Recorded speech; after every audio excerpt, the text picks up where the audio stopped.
On this tiny EU island, I bought a coffee, curry, and a cryotherapy session with no banks, no euros, just Bitcoin. In some cases, I didn't even use my phone, I used a Bitcoin ring.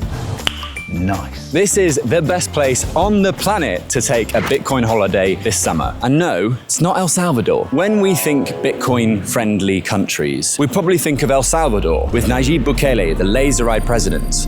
Maybe we think of Donald Trump and his decision to pump crypto projects. Hello, Bitcoiners. And here's the part that will wind some people up, because in this destination, the government did the exact opposite. They got out of the way. And I think that is one of the best policies any government worldwide can do. Let me explain. In 2021, Bukele announced his Bitcoin strategy with the Bitcoin legal tender law. But in 2025, it was quietly rolled back at the behest of an IMF loan. President Donald Trump was partially elected based on his pro-Bitcoin strategy. Have a good time with your Bitcoin and your crypto and everything else that you're playing with.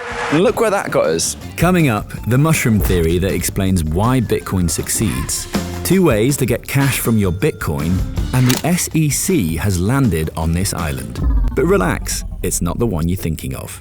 But first, the government hack. A government can mandate Bitcoin into existence, but the next candidate or the next election cycle can send it back to the Bronze Age. You can't fight for Bitcoin as a government any more than you can fight for freedom. At some point, the people have to earn it and work for it. And in the island I'm about to show you, the people did just that, with the government mandating nada. And that right there is the story. But first, let me show you 2 Bitcoin destinations that could wreck your summer. Number 1 is China. Holding Bitcoin is technically legal in China, but mining Bitcoin or spending it, yeah, don't do that. I just sent Bitcoin in China. The visas to travel in China are technically loosening up, and the party is supposedly opening up to the rest of the world, but right now it is not a Bitcoin destination. I actually got engaged in China, so it holds a special place in my heart, but when it comes to Bitcoin stuff, it is definitely not the one. Number 2 is Lugano. This sleepy Swiss city has one of the highest penetration of Bitcoin-friendly merchants in the entirety of Europe. You can spend Bitcoin at McDonald's if you're crazy. I'm in McDonald's paying for a coffee and an egg McMuffin. Paid with Bitcoin. And you can also buy a Lambo with Bitcoin, you can buy real estate with Bitcoin, you can even pay part of your taxes with Bitcoin if you want. But this is Switzerland, so you have to take out a mortgage to be able to afford a pizza. That leaves the Bitcoin Goldilocks zone. Not banned, like in China, not ludicrously expensive, like in Switzerland, and not forced then folded, like El Salvador. Warm, cheap, safe, and with more than 160 Bitcoin-friendly merchants on this island, as well as a bubbling Bitcoin community right under the surface. They speak Portuguese as well as decent English. There's about 250,000 people living there, and it's warm, cheap, and safe. Can you guess where it is yet? No, it's not London. It's definitely not London. It's actually Madeira. It's home to this aging football celebrity. It's Ronaldo. Most followed man on the planet here. And yes, I am touching his as well as a load of glorious Bitcoin underground activity. So, by the end of this video, you will get a sense of what it's like to use Bitcoin on the island of Madeira. Maybe you'll want to buy a ticket there as well. I'll also let you know about the one place that categorically does not accept Bitcoin, so watch out for that. And you'll learn why more than 70% of this island has no idea about Bitcoin, and why that's kind of a great thing. Bitcoin. Bitcoin.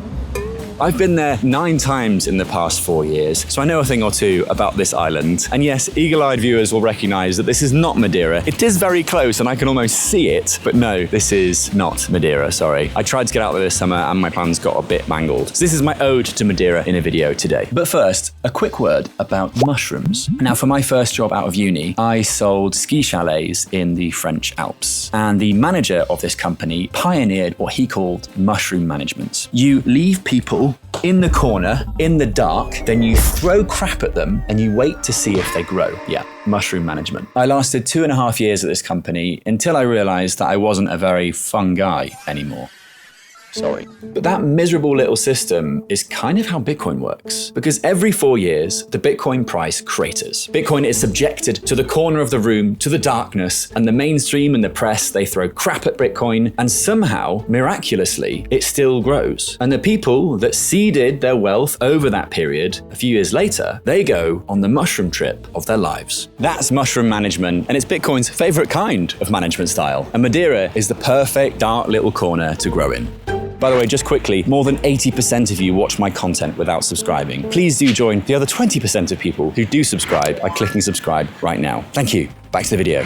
Okay, real talk. If you book a one-way ticket to the island without watching the next minute of content, then you'll probably blame me. So here are 3 reasons why Madeira is maybe not the perfect Bitcoin destination. All right, number 1, the landing. Now, Madeira has one of the sketchiest airport landings in the world. Seriously. And pilots need a special license to attempt it. It takes some getting used to. Number 2, it's an island. After a while, cabin fever, island fever, it can get the best of you. So living there after a while can get a little bit repetitive. I lived in Trinidad and Tobago for a year, and I felt that quite viscerally as someone who'd grown up in much bigger places. If you're not used to living on an island, it does take some getting used to. Number 3, this is Portugal. It's laid back to the point of being horizontal, it's slow to the point of being completely crippled by bureaucracy, and if you want to get stuff done and you come with a Northern European or Northern Canadian attitude, then you're going to struggle. Get used to it. It's slow. But that's kind of why Bitcoin works in Portugal. The state is too slow and overly bureaucratic to get involved in a meaningful way. Maybe it's too sunburnt, I don't know. But the point is that Bitcoin thrives in the dark. I once made a video about Madeira that made it into the press, and the press wrote a correction and a hit piece about the article. So it also goes to show that the mainstream media is also quite against Bitcoin. Another positive for living in the dark. I also ran a survey in Madeira, and this old guy, José, who'd never heard of Bitcoin before, was very quick to grasp it. I think that speaks volumes about the people who live on Madeira. Esto es puro ladrón.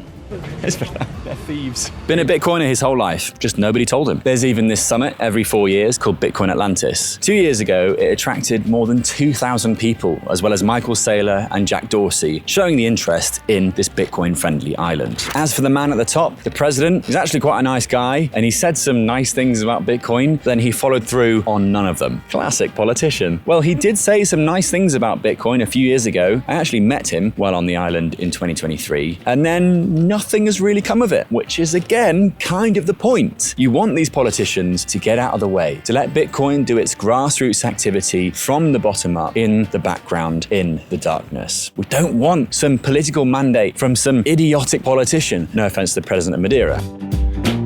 Right, enough psilocybin, Joe. Can you actually move here and live on Bitcoin? Like, can you genuinely live on Bitcoin in Madeira? I gave myself a week, Bitcoin only, nothing else, and here's how it went.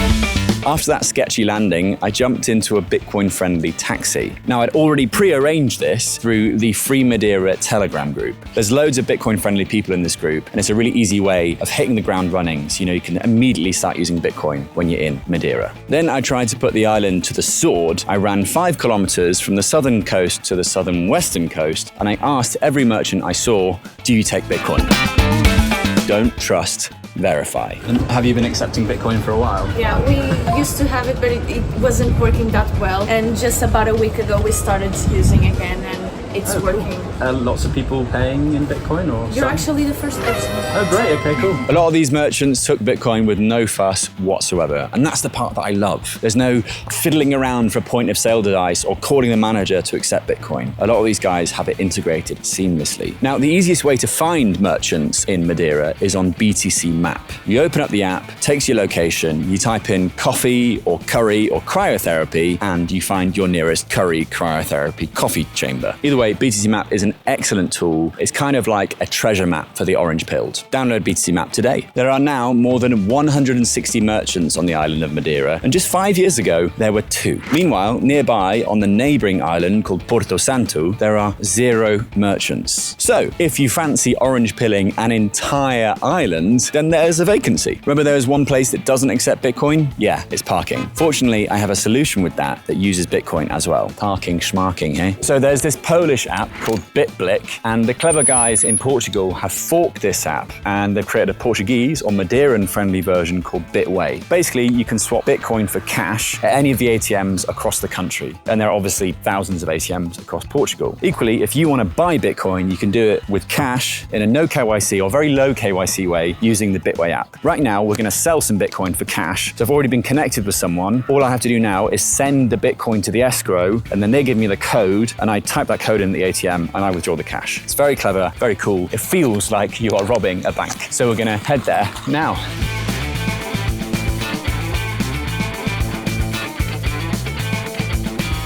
So all I have to do is paste the invoice I got from the seller into my Bitkit wallet. I swipe right to pay, and you'll see that in a couple of seconds, the payment has been made. This is how you turn Bitcoin into cash on Madeira. Payment sent successfully. Yahoo! So yeah, this is the workaround to use cash on the island of Madeira if you have sats. You have just reached a free Bitcoin checkpoint courtesy of Bitkit Wallet. If you scan the QR code on the screen right now, you will get a free Bitcoin courtesy of Bitkit. Cheers Bitkit for sponsoring this segment of the video. Back to the video. And the second tool is for the big stuff. Could be small as well, but I see this as maybe you've got your eye on a beautiful Madeiran farmhouse, or you need to pay your tax return, or you need to pay your kids' school fees. For that, I recommend you check out Ledn. Now, Ledn lets you borrow dollars against your Bitcoin without selling the Bitcoin. And the best part is that if you choose, that Bitcoin stays in their custody and does not move for the duration of the loan. Pretty cool, right? They publish proof of reserves regularly, and they've been going for more than 8 years, so you know they're legit. They've survived multiple bear markets. I've used them myself personally a couple of times when I've been at a pinch. My link and referral code is below. It does give me a cheeky kickback, but that allows me to keep making videos on this channel. Thank you, Ledn. But just forget Bitcoin for a second, because even if you've never spent a sat in your entire life, Madeira is still one of the best places to live in Europe. It truly is one of Europe's best kept secrets. The infrastructure is absolutely out of this world. There's more than 270 tunnels carved into mountainsides. It's incredibly safe. It's 22 degrees all year round. There's a digital nomad hotspot in Ponta do Sol, and the Wi-Fi, despite the fact that it's this tiny little island in the Atlantic, is excellent. And then there's the lifestyle. Everything that Bitcoiners bang on about, whether it's health or time outdoors or time in the sun or growing your own produce or family or traditional values. Madeira has been doing that for centuries. Bitcoin is you taking back your money. Madeira is you taking back the rest of it. If you want to ingratiate yourself with the local Bitcoin community, then there is so much Bitcoin activity there, from dinners to meetups to sovereign engineering cohorts. But equally, if you want to take your stack and vanish off-grid, then this tiny Atlantic island is a great place to do so. New Bitcoin character alert. I thought I was the only Bitcoiner in Madeira. His name is André Loja. He owns this co-working space, which was one of the first places to accept Bitcoin on the island. And over the past 5 years, the community he built under the banner of Free Madeira has onboarded more than 100 merchants into Bitcoin. Some of these merchants pay their suppliers in Bitcoin. Over 60% of those merchants hodl the Bitcoin that they earn. This was done without a government mandate and purely from a grassroots and community-based level, not like El Salvador. And it's not just merchants. The Sovereign Engineering Cohort, or SEC, meets up on the island every few months or so to build tools for Nostr and for Bitcoin payments in particular. So there's a real community of Bitcoin and Bitcoiners on this tiny island in the Atlantic. Honestly though, we're still early. If you stop anyone on the streets of Funchal, Madeira, and you ask them how they use Bitcoin, it's quite likely they'll say, "What is that?" And that's kind of the point. This is the best place I found in Europe you can fly to on a budget, and you can buy a coffee with Bitcoin with no one making a fuss. That's pretty special. Now, the best money in the world doesn't grow under stadium lights or presidential decrees. It grows in the dark, under no light at all, while nobody is watching. I'll see you all at Bitcoin Atlantis 2028. When the whole thing, it blooms all over again. In the meantime, check the above video on my face somewhere for another deep dive into Bitcoin around the world. I'm gonna get in the sea, do what you love, and save in Bitcoin. I've been Joe Nakamoto.